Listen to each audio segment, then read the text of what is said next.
Paramilitary officer Chukwu Emeka Odumegwu Ojukwu once said, "It is better we live and die in Biafra than live as slaves in Nigeria." It is a common saying amongst the Ambazonian movement, Ambazonian, not Amazonian, Ambazonian. We are not seceding from Cameroon. We were never part of it in the first place. Joseph Kony once said, who are these people and what is going on with all these claims about the current state of sovereignty affairs in Africa? Well, we did the European version. Why don't we talk about the African version? Here are the separatist groups of Africa. Let's have a Geography talk. Hey Geography peeps, I'm your host Barbs, and oh my gosh, golly goodness graciousness on a pogo stick with Bob Saget and Nicki Minaj, what am I wearing? It is a Geography Now t-shirt that you can get at geographynow.com. We also got Geography Now mugs, a bunch of other stuff. Get your Geography Now merch at geographynow.com. Anyway, with that in mind, so Africa is a very rich, vibrant, and historically significant continent. It's come a long way since most of the 54 countries gained their independence about over half a century ago. It's growing and developing fast and putting itself out there in the spotlight. But usually when things grow really fast, it usually means a lot more problems arise very fast. Today, there are about 60 to 80 active movements in Africa that are vying for either secession or further autonomy in the respective nations that they lie in. Now, it's hard to properly define what is a categorically separatist or autonomous or secessionist movement because there's a lot of conjecture and contention within the advocacy groups. But I figure the best or maybe closest guidelines that I could probably follow to make a proper list of these secessionist groups or separatist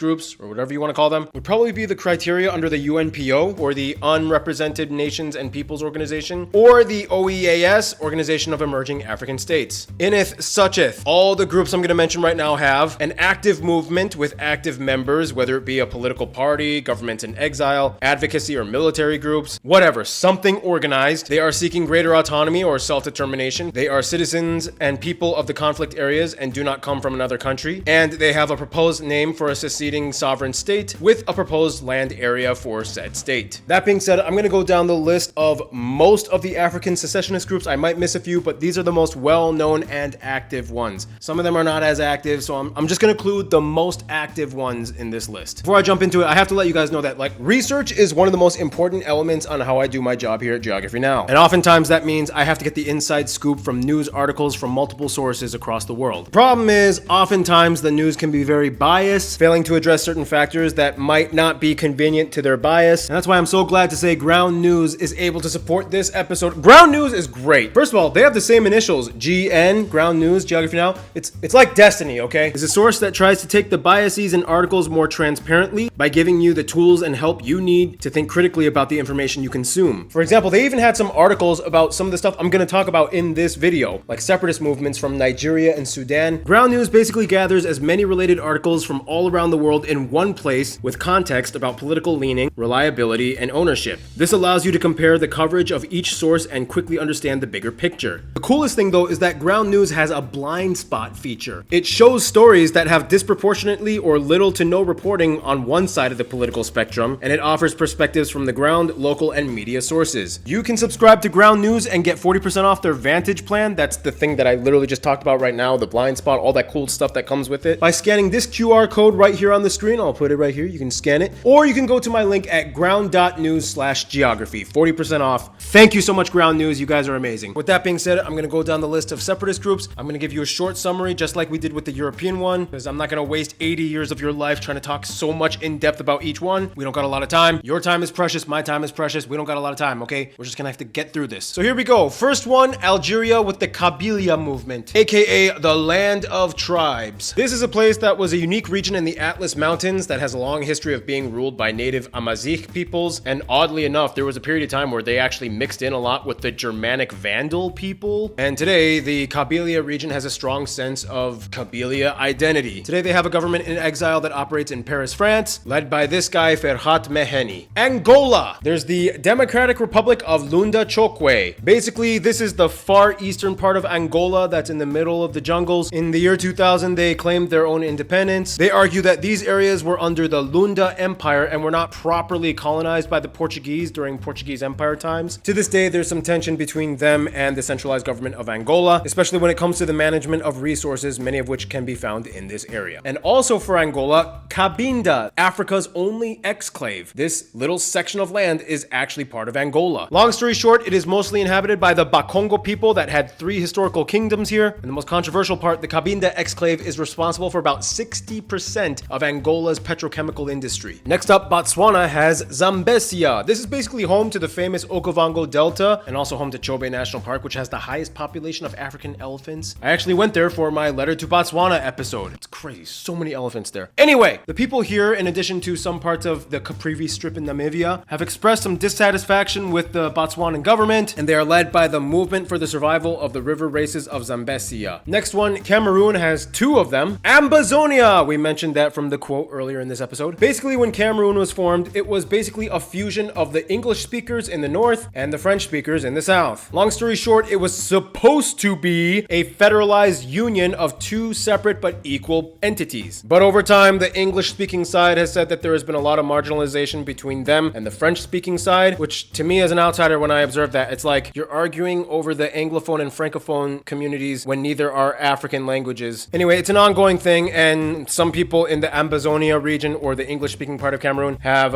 expressed the desire for either secession or for reunification with Nigeria. And the next one in Cameroon, Bakassi. Basically, this is the site that Nigeria argues a lot with Cameroon over. They actually got the International Court of Justice involved. Most of the people here are of the Oron tribe, of which many you can find in Nigeria. And in 2002, the ICJ ruled that this area fell under Cameroon, but Cameroon would be required to protect their rights. Originally, Nigeria did not withdraw their claim nor deny the judgment. They were just kind of like in a limbo state for a while. But then in 2006, they actually did withdraw their claim, which Bekasi said that if that happens, we will declare our own independent state. And despite the fact that Bekasi is not officially recognized, the movement still moves on. Next up, the Central African Republic has Dar el Kuti, or the Republic of Logone. It is the largest insurgent group within the country, controlled by the Popular Front for the Rebirth of the Central African Republic, or FPRC. Basically, this is where the minority 15% Muslim population pretty much lives. They declared their own proto-state in 2015. When I went to the Central African Republic, I heard a lot of stories about these people. It's crazy. The military of the country rarely goes into these areas. Sometimes they have backup from like the UN peacekeeping forces, like especially from Burundi. The CAR, they love Burundians. They're like best friends. Next up, Comoros. So Comoros is unique because it's a country basically made up of 3 islands, and they have kind of like a rotating presidency in which the succeeding president must be represented by a separate island. It's a very unique system of governance. But the thing is, 2 of the islands, Anjouan and Moheli, have expressed desires for self-determination because most of the centralized government is always kind of focused on the main island, Grand Comore. Each island kind of wants to do their own thing, kind of, but they have to operate as one country. Anyway, next up, the DRC, Democratic Republic of Congo. They got 2 of them. The Kingdom of Congo, which was historically an independent state for about 4.5 centuries. So basically, it was a historical kingdom. They want to revive the kingdom along the coast. And then they have Kitanga, which is basically the southeastern part of the country. It was actually a breakaway state in 1960. Later on, the Congolese government reintegrated Katanga back into the country, but the movement still lives on in certain areas. It's an ongoing source of contention, especially since they have some of the largest copper mines on Earth. Moving on. Equatorial Guinea. This is a unique one. Basically, the 2 insular island regions of Equatorial Guinea, Bioko and Annobon Island, have their own movements for either secession or further autonomy within the country. The interesting thing is that the capital, the current capital, Malabo, is actually on Bioko Island. It's not even on the inland part of the country. However, they are trying to change that. They're trying to change the new capital to the inland part. I actually got to go there. It's called Ciudad La Paz. It's in the middle of nowhere, in the middle of the jungle, and it's crazy because the whole thing looks crazy beautiful. It's new, it's shiny, it's amazing, but it's like almost completely empty. And I went to Annobon as well, and that place is very unique. They have like a Spanish Portuguese Creole because they're right next to Sao Tome and Principe, and they trade a lot with them. So it's like each island has their own thing going on, but they want to focus more on the inland part, which makes the islands a little bit more like,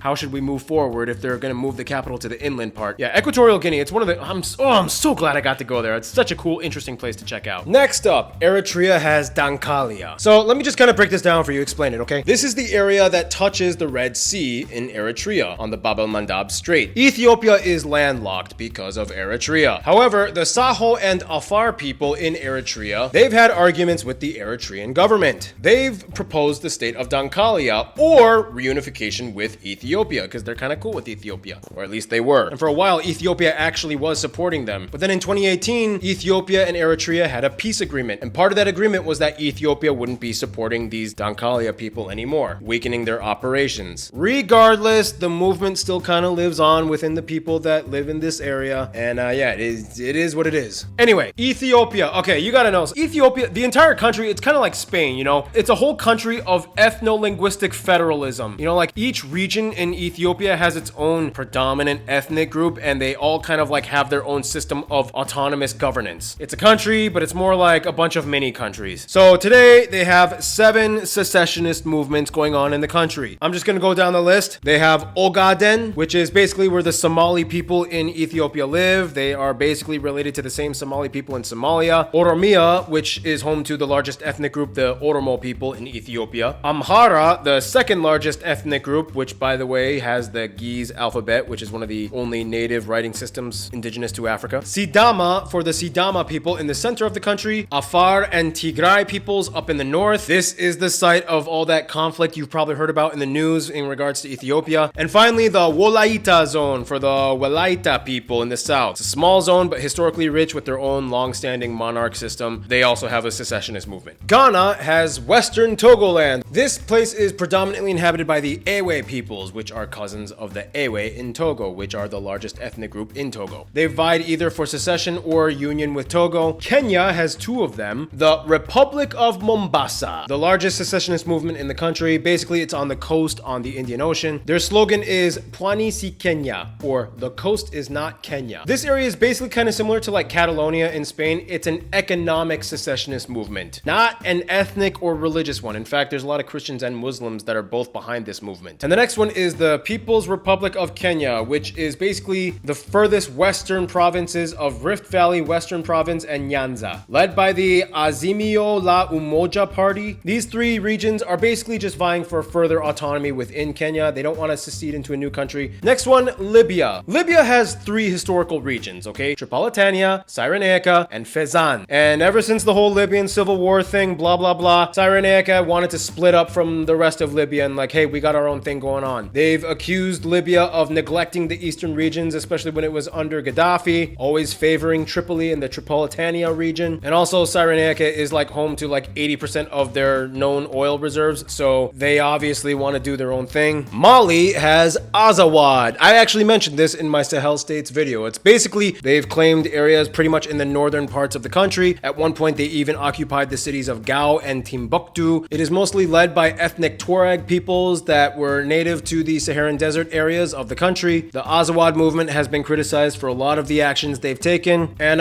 yeah, they are basically the largest group of insurgent peoples that caused the whole Sahel States Union thing alliance. So yeah. Mauritius has Rodriguez Island. Basically, Rodriguez has a population of about 45,000 people. They have their own separate, unique French-based Creole. And it's just, they're so far and distant from the centralized government of the island of Mauritius that some people on Rodriguez have expressed the desire for self-sovereignty. The movement is minor, but it is sometimes brought up. Morocco has the Republic of Rif, found in the Rif Mountains. So basically, it is mostly run by a subset of the Amazigh/Berber peoples that live in the Rif Mountains, or Rifian Berbers. And this actually was a Confederate republic that lasted for 5 years between like 1921 to 1926. And today there is a small fringe Rif nationalist movement going on that tried to revitalize the movement back in 2013. And also in the Western Sahara region, there's the SADR, or the Polisario Front, inhabited by the Sahrawi people in the Saharan desert. This is the site that I went to in my rebel territory video that I just made. So basically, in Western Sahara, Morocco took over 80% of it, and then there's a sand berm that is built between them and the Polisario or SADR people that claim, well, they claim the whole Western Sahara, but they only manage 20% of it. And Algeria gets involved because their headquarters are in Tindouf, Algeria, and Algeria supports the Polisario, which makes Morocco and Algeria have drama with each other, and they claim that Algeria is just using them to...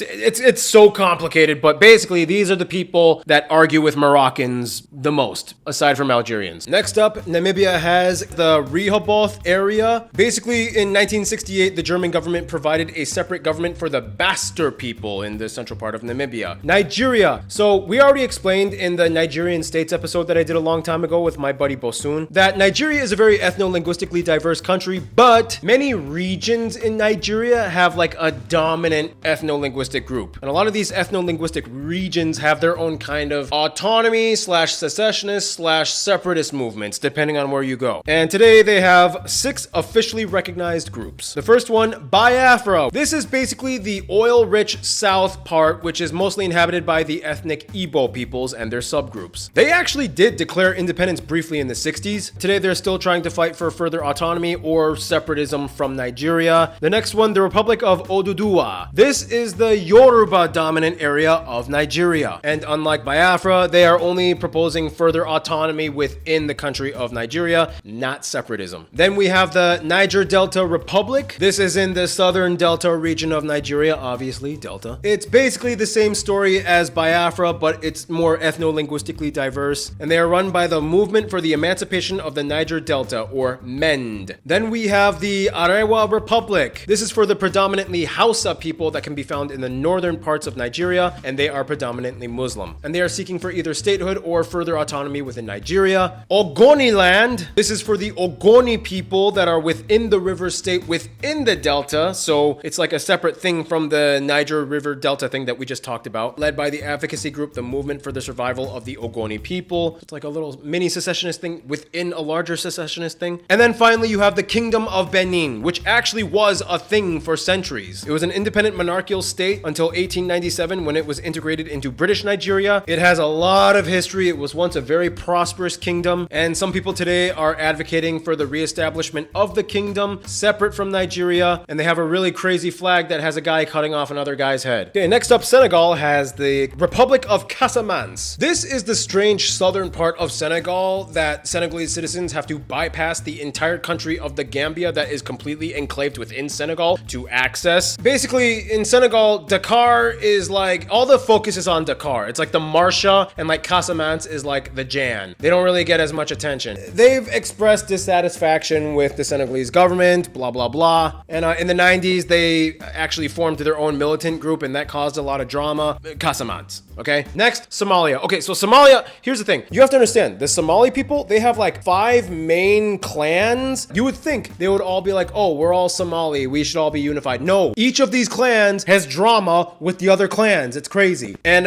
each of them has their own demarcated spot of land that they claim for themselves. The first one, Somaliland, the most famous one. They're actually such a separatist group that they pretty much operate like their own country. It's the northern part of Somalia. They actually used to be a British colony, so a lot of the people here actually speak English as well. They have their own currency, they have their own president, government, military. It's crazy. Like, I actually went here. It pretty much acts just like its own country. And then you have Audaland, which is actually a separatist group within the separatist group of Somaliland. So it's like separatist inception. They are basically of the Dir clan of the Somali peoples, whereas most of the people in Somaliland are of the Isak clan. They had a sultanate that they are historically tied to, which is why they want secessionists. It's complicated. Then we have Jubaland, which is seeking further autonomy or independence from Somalia as a buffer between them and Kenya. Then we have Puntland, which is the actual Horn of Africa. Basically, this is mostly of the Darod clan of Somali people. In 2024, there was a constitutional crisis, which led to the Puntland government saying that they no longer recognize the authority of the Somali government, and they further declared themselves as an independent state. And finally, Mailand, which is the southwestern state of Somalia. Basically, this is the area of Somalia that is mostly Bantu, not Somali based. There is a distinction between Bantus and Somalis, which are mostly of the Cushitic peoples. Bantus in Somalia want their own thing.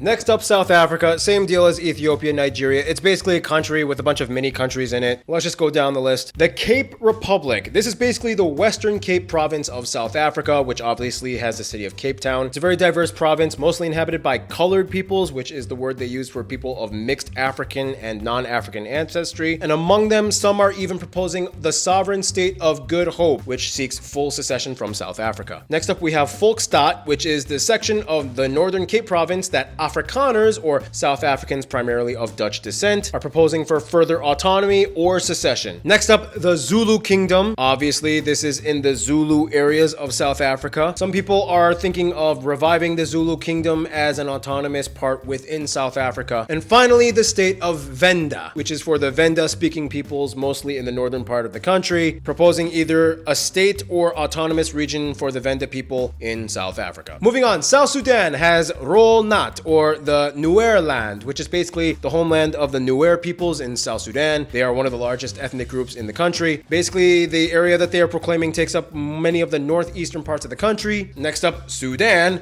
Darfur. This area is mostly inhabited by the Fur, the Zagawa, and the Masalit and Tama peoples. You've probably heard about this one in the news. You know, there was a big war, the Darfur War. Basically, since the war, advocacy groups have been popping up and they've been seeking either autonomy within Sudan or even union with the country of Chad. And they also have the Beja state, which is basically the coastal areas along the Red Sea. They are seeking further autonomy within Sudan. They also have their own Congress. You know, coastal access will do that to people. It's like, hey, we have something that works well. Give us our own option to manage it. Tanzania has Zanzibar. Now, here's the thing, like Zanzibar never really was like affiliated with the mainland part of Tanzania until they were kind of shoved together in 1964 upon independence. Zanzibar has had their own culture and like they're more Arabized and they're more Muslim and they're even part of like the Omani Sultanate. It's like they've always been set apart from the mainland. Obviously, it makes sense that they kind of have a sense of Zanzibar identity as opposed to Tanzanian when they were kind of put together with Tanzania. I mean, Zanzibar is already an autonomous part of Tanzania, but it's like it makes sense that they would have like kind of a secessionist movement amongst the people. Uganda has Acholi for the Acholi people in the northern part of the country, which overlaps a little bit into South Sudan. So this is basically the Joseph Kony thing, the guy who led the LRA or the Lord's Resistance Army, and it was a controversial thing that all Western people pretended they cared about in 2012, and they put up the signs publicly, and like they only did it to kind of like bolster up their own self-image to pretend like they were good people. The point is, Joseph Kony, this is the Joseph Kony thing. It was very controversial, and although the thing kind of died down, it still plays kind of a role in the northern parts of North Uganda. Next up, Zambia, Barotse land. I actually explained this in my Zambia episode. So this is basically the western part of Zambia that are predominantly inhabited by the Lozi people, and Lozi people have a deep-rooted connection to their history and kingdoms and empires that were in this area. Recently, in 2012, a group of traditional leaders formed the Barotse Land National Council, which called for the independence of Barotse Land, but some other elders said, nah, it's not a good idea, let's not do it. They're debating amongst each other, but the concept of Barotse Land is something that is sometimes brought up in Western Zambia. And finally, Zimbabwe. Zimbabwe has Matabele Land or Mtwakazi. This is actually the area I visited in the Zimbabwe episode. It's crazy because this is actually the place where some of the most significant sites in Zimbabwe are located, like, you know, Livingstone or Victoria Falls or Mosi Oatunya, the smoke that thunders, the largest waterfall in Africa. So basically the people of Zimbabwe, there's two main groups. There's the Shona, which make up about 70% of the population, and then there's the Ndebele, which make up about 20%. This is the land of the Ndebele, the second largest group of people. Now, generally, Zimbabweans, no matter what ethnic group you're from, they generally kind of get along with each other and they're cool and chill with each other. But some people in the Ndebele side have kind of discussed about possible proclamations of